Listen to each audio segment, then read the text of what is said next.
हर हुकूमत सिर्फ अपनी ताकत की वजह से नहीं गिरती। कभी कभी एक आम भी निज़ाम को हिला सकता है। आम का मतलब मैंगो।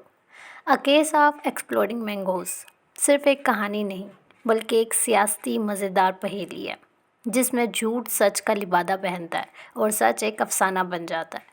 हमने पार्ट 1 में देखा कि ये नावल जनरल ज़ियाउल हक के ज़माने को फ़िक्शन और स्टाइल के ज़रिए एक्सप्लोर करता है, लेकिन ये सिर्फ एक प्लेन क्रैश तक महदूद नहीं था। मोहम्मद हनीफ ने इस नावल में एक पॉलिटिकल सिस्टम का पोस्टमार्टम किया है, जिसमें सिर्फ एक शख्स नहीं, पूरे निज़ाम साजिशों के साथ भरा पड़ा है। लेकिन सवाल ये है, क्या ये सिर्फ एक तस्वीर है जो गुज़रे वक्त को दिखाती है, या आज भी हमारे आसपास ये कहानी चल रही है? आज के लेक्चर में हम एक्सप्लोर करेंगे थीम्स को कि ये नावल एक सिर्फ मिलिट्री स्टाइल है या एक डीपर पॉलिटिकल रियलिटी है। सिंबल्स और मोटिव्स देखेंगे कि जो सिंबल्स इस नावल में यूज़ हुए, जैसे मैंगोज़, क्रोज़, डिक्टेटरशिप, ये सिर्फ ऑब्जेक्ट्स हैं या कुछ और भी बयान कर रहे हैं।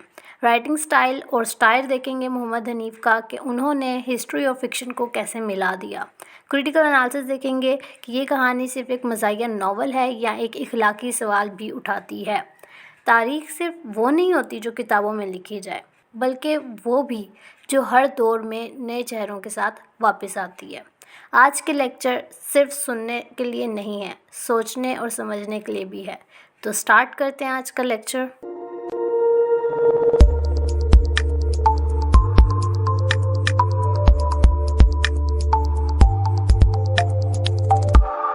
फर्स्ट पर हम लोगों के पास थीम आ जाती है पावर एंड करप्शन की, कि जब ताकत एक नशा बन जाए तो क्या होता है।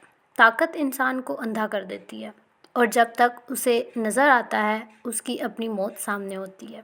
पावर और करप्शन इस नावल की सबसे बड़ी थीम है। हमने देखा कि जनरल ज़िया एक सेल्फ ऑब्सेस्ड डिक्टेटर थे, जो सिर्फ अपनी ताकत बचाने में ही लगे रहे थे। स्टोरी में हमने देखा कि उनका पैरानॉय इतना बढ़ जाता है कि हर शख्स उन्हें अपना दुश्मन लगता है। उनकी इस बीमारी की वजह से उनको अपने लॉयल बंदे भी अपने दुश्मन लग रहे थे, उनके ऊपर भी वो शक कर रहे थे। नावल ये दिखाता है कि जब पावर का नशा एक्सट्रीम हो जाए तो बंदा अपनी ही साजिशों का शिकार बन जाता है। सेकंड पर हम लोगों को थीम दिखती है फेट वर्सेस फ्री विल। क्या इंसान अपनी मौत खुद लिखता है? क्या एक आम नहीं रहता, या तकदीर सिर्फ मज़े ले रही होती है? अली सिगरी और जनरल ज़िया दोनों एक अजीब पैराडॉक्स में हैं। अली रिवेंज लेना चाहता है, लेकिन हर डिसीजन उसे और कंफ्यूज कर देता है। ज़िया मौत से भागना चाहता है, लेकिन हर एक्शन उसे उसके अंजाम के और करीब ले जाता है। ये थीम ग्रीक ट्रेजेडीज़ जैसा पैराडॉक्स दिखाती है। जो इंसान तकदीर से भागता है, असल में उसी का सबसे बड़ा गुलाम होता है। थर्ड हम लोगों को थीम दिखती है मिलिट्री और डिक्टेटरशिप। जब फ़ौज हुक्मरान बन जाए तब क्या होता है? एक फ़ौजी सिर्फ जंग के लिए जीता है, ठीक है, लेकिन जब मुल्क जंग बन जाए तो क्या होता है? पाकिस्तान का मिलिट्री सिस्टम नावल की एक बहुत बड़ी थीम है। ज़िया एक ऐसे डिक्टेटर का सिंबल है जो सिर्फ अपनी पावर को बचाने में इंटरेस्टेड है। अली सिगरी ऑन द अदर साइड और उसके फेलो कैडेट्स सिर्फ एक डिसिप्लिन सिस्टम का हिस्सा नहीं है, बल्कि एक ऐसे सिस्टम के गुलाम हैं जो सिर्फ अपनी सर्वाइवल का ही सोचते हैं। नावल ये सवाल उठाता है कि क्या मिलिट्री सिस्टम एक डिफेंस सिस्टम होती है या एक पॉलिटिकल प्लेयर जो मुल्क की तकदीर लिखता है। नेक्स्ट हम लोगों के पास थीम आती है रिलीजन और हिपोक्रेसी की, जब मज़हब सियासत बन जाए। हर डिक्टेटर मज़हब को सिर्फ एक टूल की तरह यूज़ करता है। जनरल ज़ियाउल हक की इस्लामाइजेशन पॉलिसी एक हिपोक्रेसी का सिंबल है। वो अपनी हुकूमत को इस्लाम के नाम पर लीगल बनाने की कोशिश कर रहे थे, लेकिन असल में सिर्फ अपनी पावर का नशा था उनको। जो असल इस्लाम को फॉलो करते हैं वो ऑपरेशन का शिकार नहीं होते। नावल ये दिखाता है कि जब मज़हब पॉलिटिक्स का हिस्सा बन जाए तो असल इस्लाम सिर्फ एक प्रोपोगंडा बन जाता है। उसके अलावा हम लोगों को थीम मिलती है स्टाइल और एब्सर्डिटी की, कि जब हकीकत फ़िक्शन से भी ज़्यादा स्ट्रेंज लगने लग जाए आपको। हकीकत कभी कभी फ़िक्शन से भी ज़्यादा अजीब होती है। मोहम्मद हनीफ का स्टाइल सिर्फ एक मज़ाहिया अंदाज नहीं था, बल्कि असल सियासत का एक मिरर था। नावल दिखाता है कि कुछ रियलिटीज़ इतनी एब्सर्ड होती हैं कि अगर उनको लिखा जाए तो वो फ़िक्शन लगती हैं। इसी तरह हम लोगों को ये स्टोरी जनरल ज़ियाउल हक की भी इसी तरह लगी। ज़िया का हर वक्त मैंगोज़ से ऑब्सेस्ड रहना और उन्हीं मैंगोज़ का उनकी मौत का सबब बनना, ये एक एब्सर्ड रियलिटी नहीं तो और क्या है। उसके अलावा पाकिस्तान का इंटेलिजेंस सिस्टम इतना ओवर कॉन्फिडेंट है कि अपनी ही साजिशों का शिकार बन जाता है। ये एक आयरनी नहीं तो और क्या है। उसके अलावा नॉवल ये दिखाता है कि पावर सिर्फ जालिम नहीं होती, कभी कभी इतनी फुलिश होती है कि अपनी ही मौत का सबब बन जाती है। उसके अलावा हम लोगों को थीम मिलती है बेट्रियल एंड लॉयल्टी की, कि क्या वफादारी असल में होती है या कोई नहीं होती। जहाँ ताकत होती है वहाँ साजिश होती है। नॉवल का हर कैरेक्टर एक बेट्रियल या लॉयल्टी का टेस्ट पास कर रहा है। अली सिगरी को देखें, अपने फादर की मौत का बदला लेना चाहता है। क्या यह लॉयल्टी है या अपना रिवेंज? सेकंड, जनरल ज़ियाउल हक को देखें, अपनी मिलिट्री और अमेरिका पर भरोसा करता है, लेकिन क्या वो असल में सेफ़ है? थर्ड, उबैद एक साइलेंट रेबल है। क्या वो अपने दोस्तों के लिए वफादारी निभा रहा है या खुद को आज़ाद करवा रहा है? यह थीम सिर्फ नावल तक महदूद नहीं है, हर निज़ाम में होती है। जहाँ ताकत होती है वहाँ साजिश होती है। उसके अलावा हम लोगों को थीम मिली रिबेलियन और रेजिस्टेंस की, कि क्या हर सिस्टम गिर सकता है? जब एक शख्स खामोश हो जाए तो इसका मतलब ये नहीं कि वो हार गया है। अली सिगरी का कैरेक्टर सिर्फ एक रिवेंज स्टोरी नहीं थी, बल्कि एक सिस्टम के खिलाफ एक रेजिस्टेंस की मिसाल थी। वो ज़ियाउल हक के सिस्टम का हिस्सा बनने की बजाय उसे तोड़ना चाहता था। On the other side, Ubaid का पैसिव रेजिस्टेंस दिखाता है कि रिबेलियन सिर्फ गन्स नहीं होती, कभी कभी सिर्फ रिफ्यूजल से भी एक सिस्टम को हिला दिया जाता है। नावल ये सवाल उठाता है कि क्या हर सिस्टम का एक एंड होता है? क्या हर डिक्टेटरशिप अपनी ही साजिशों से गिरती है? ऑब्वियस सी बात है, गिरेगी। अब हम इसका क्रिटिकल एनालिसिस देख लेते हैं।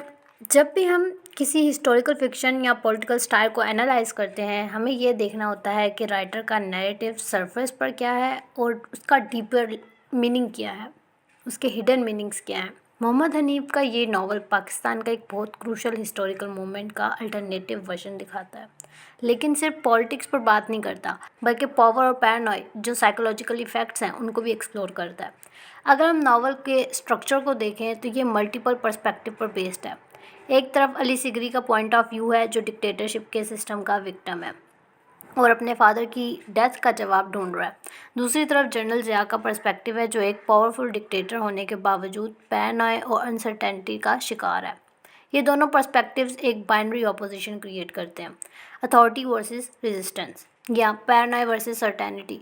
इस मल्टी लेयर्ड स्टोरी टेलिंग का एक इफ़ेक्ट ये है कि ये नावल एक यूनिवर्सल क्रिटिक बन जाता है, जो सिर्फ पाकिस्तान की हिस्ट्री तक रिस्ट्रिक्टेड नहीं है, बल्कि हर अथॉरिटेरियन सिस्टम पर अप्लाई हो सकता है।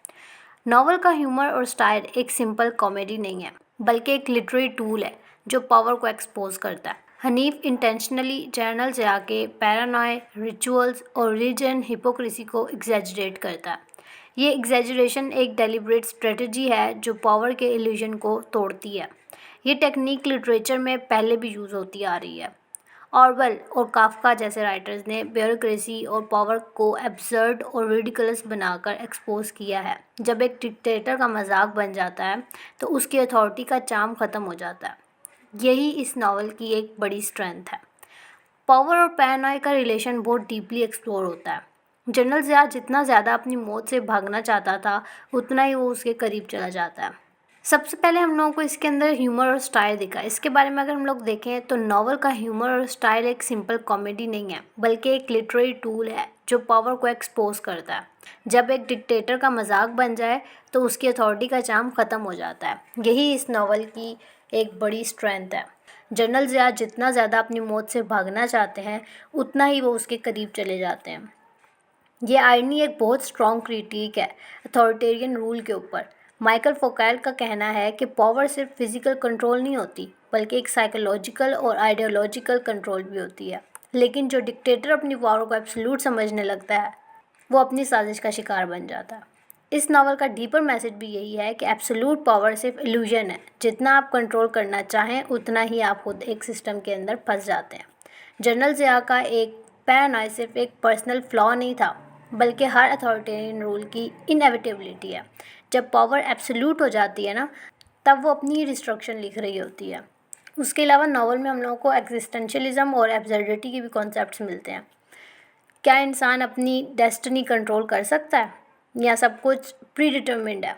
अली सिगरी अपने चॉइसेस खुद लेता है, लेकिन हर बार सर्कमस्टांसेस उसे एक और अजीब डायरेक्शन में ले जाते हैं। जनरल ज़िया भी अपनी मौत के डर से भागता है, लेकिन आयरनी ये है कि जो भी प्रिकॉशंस वो लेता है वही उसकी डिस्ट्रक्शन का सबब बन जाती हैं। यही एग्जिस्टेंशियल क्राइसिस का रिफ्लेक्शन है।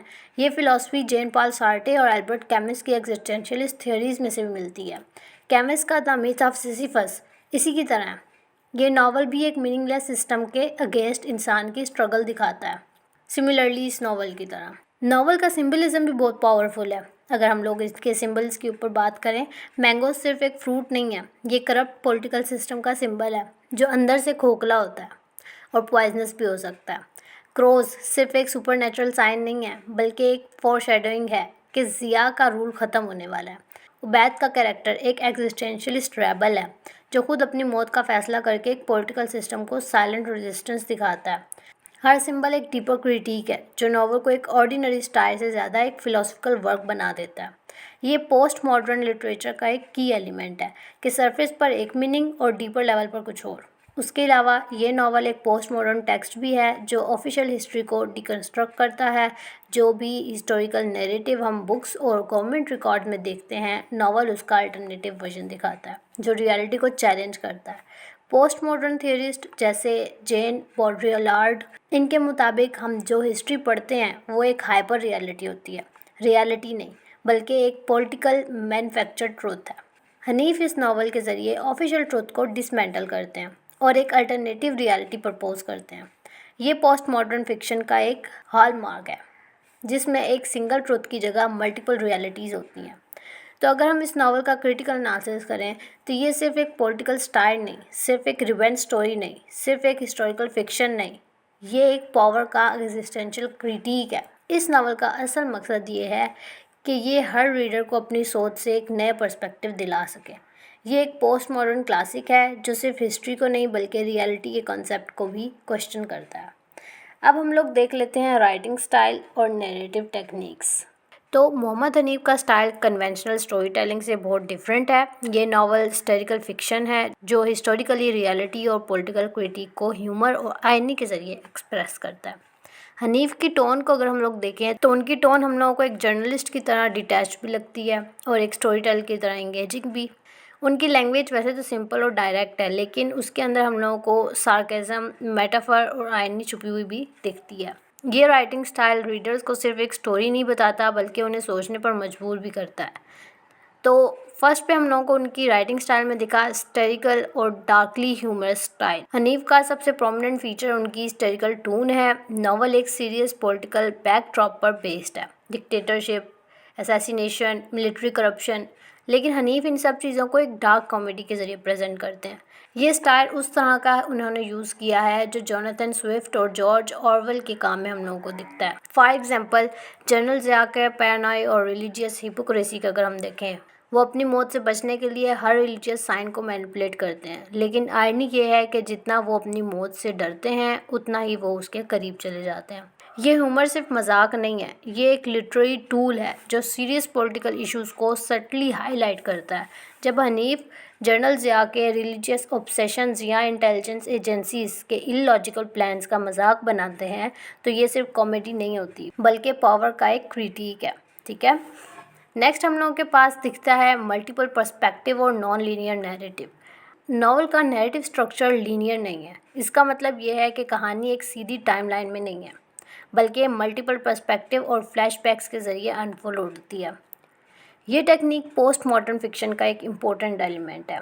नावल के मेन नरेटर अली सिगरी जो अपनी पर्सनल जर्नी और रिवेंज मिशन को एक्सप्लोर करते हैं, दूसरी तरफ जनरल ज़िया का पर्सपेक्टिव भी मिलता है जो एक डिक्टेटर की मेंटालिटी और पैरानॉय को एक्सपोज करता है। कभी कभी हम लोगों को थर्ड पर्सन नरेटर भी दिखता है जो मिलिट्री इंटेलिजेंस और पॉलिटिक्स के बॉर्डर का पर्सपेक्टिव हम लोगों को देता है। ये फ्रैगमेंटेड स्टोरी टेलिंग एक डेलिब्रेट स्ट्रेटजी है जो हिस्ट्री को एक सब्जेक्टिव कंस्ट्रक्ट बनाकर प्रेजेंट करती है। हिस्ट्री कभी भी एक सिंगल ट्रुथ नहीं होती और हनीफ इस फ्रैगमेंटेड नैरेटिव के ज़रिए ये पॉइंट एम्फसाइज कर रहे हैं। ठीक है, थर्ड पे हम लोगों को हनीफ की आयरनी और सिंबलिज्म की एक राइटिंग स्टाइल के अंदर टेक्निक मिली कि वो आयरनी का बहुत इफ़ेक्टिव यूज़ करते हैं। नावल का क्लाइमैक्स आयरनी का एक मास्टरपीस है। जो डिक्टेटर अपनी सिक्योरिटी और पावर को सिक्योर करने में लगा रहता है, उसकी मौत एक अनएक्सपेक्टेड और एब्सर्ड ट्विस्ट में होती है। ये आयरनी सिर्फ प्लॉट का पार्ट नहीं है बल्कि पावर का एक फिलोसफिकल क्रिटिक है। सिंबल्स भी बहुत पावरफुल हैं। मैंगोज़ एक साइड पर ट्रॉपिकल स्वीटनेस का सिंबल है और दूसरी तरफ करप्शन और डेथ का मेटाफर है। क्रोज बैड ओमेंस और सुपरनैचुरल जस्टिस का एक रिप्रेजेंटेशन है। ओबैद का सुसाइड कर लेना एक एग्जिस्टेंशियल रिबिलियन जो सिस्टम को एक साइलेंट चैलेंज देता है। ये सब सिंबल्स और मोटिव्स नॉवल को एक डीपर लिटरेरी टेक्स्ट बना देते हैं जिसमें हर चीज़ सिर्फ सरफेस का मीनिंग नहीं रखती बल्कि एक हिडन मैसेज भी कन्वे करती है। फोर्थ हम लोगों को इंटरटेक्सचुअलिटी और हिस्टोरिकल पैरोडी दिखती है। ये हनीफ की एक और रिमार्केबल टेक्निक है। नॉवल ऑफिशियली जनरल ज़िया के असैसिनेशन पर बेस्ड है, लेकिन हनीफ हिस्टोरिकल फैक्ट्स को ट्विस्ट करके एक फिक्शनल रियलिटी क्रिएट करते हैं। उसके अलावा नॉवल में लिटरेरी रेफरेंसेस भी हैं। ये टेक्निक पोस्ट मॉडर्न फिक्शन का एक मेजर एलिमेंट है जो फैक्ट और फिक्शन की बाउंड्री ब्लर कर देती है। हनीफ ये दिखाते हैं कि जो हिस्ट्री हम पढ़ते हैं वो भी एक कंस्ट्रक्टेड नैरेटिव है और हर डिक्टेटर अपनी रियलिटी की फ़िक्शन खुद लिखता है।